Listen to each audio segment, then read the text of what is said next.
Some of the tensions there are near constant, like the contradictory expectations between going out and being a breadwinner and staying home and spending quality time with the kids.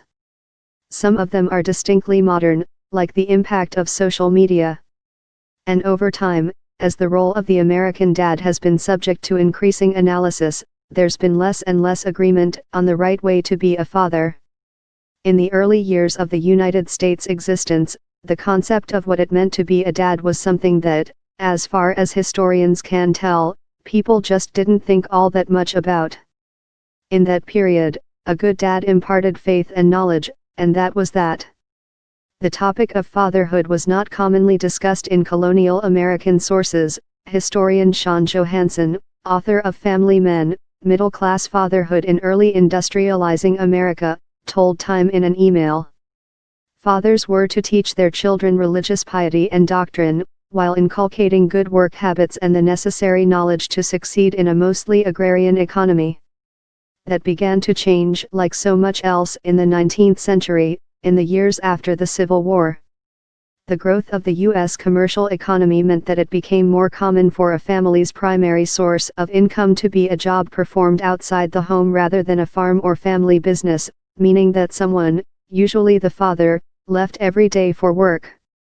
This shift jump-started the rise of a middle class, just around the same time that children started to be seen more as individuals with rights that must be protected rather than just another pair of hands.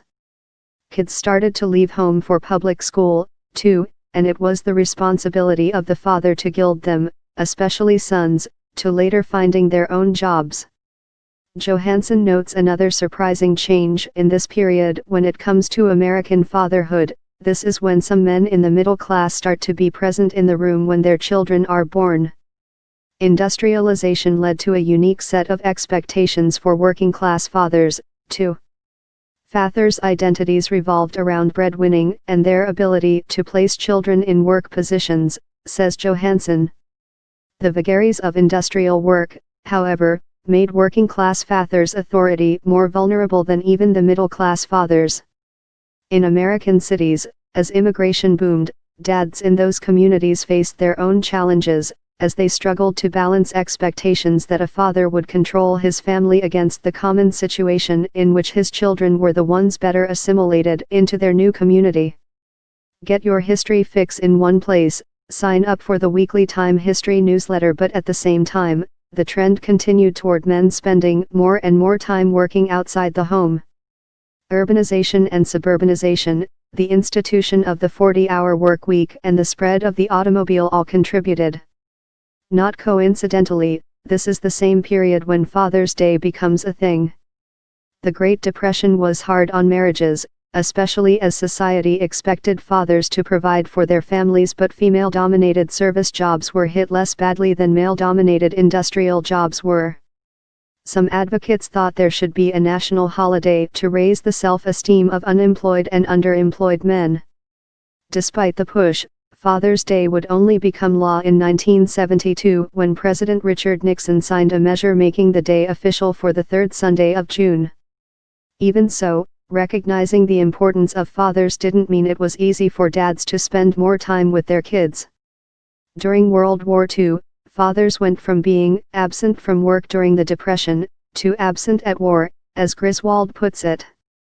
Fathers weren't drafted until late 1943, contributing to a spike in marriages, as starting a family was a way to avoid the draft because of experts' concerns about what kind of impact the draft would have on the American family. U.S. Senator Burton K. Wheeler, DMT, argued that slackers in government bureaus should be sent to war before American homes are broken up. The next major shift is one that continues to this day. Since the women's liberation movement took off in the late 60s, leading to more opportunities for women pursue a wider range of job and education opportunities, the image of the family breadwinner changed.